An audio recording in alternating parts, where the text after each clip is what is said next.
রাত 12টা। শহরের শুনশান রাস্তার মোড়ে একলা দাঁড়িয়ে আছে এক সুন্দরী মেয়ে। চারপাশটা একদম নিঝুম।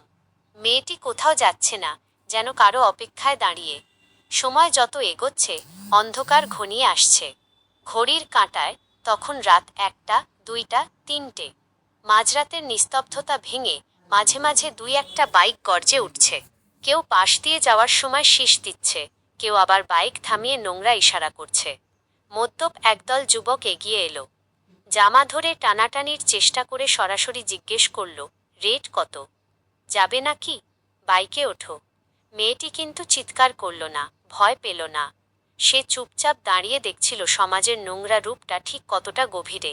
3 ঘন্টায় একে একে 40 জন পুরুষ তাকে উত্ত্যক্ত করল, নিগ্রহের চেষ্টা করল।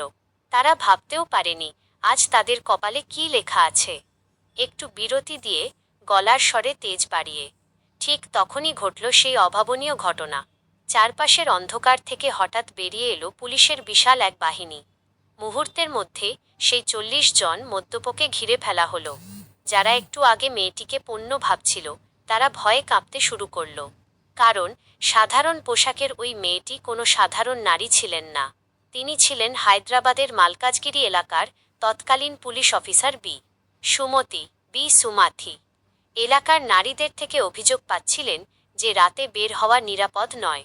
তাই নিজেই ছদ্মবেশে রাস্তায় নেমেছিলেন আসল পরিস্থিতি বুঝতে।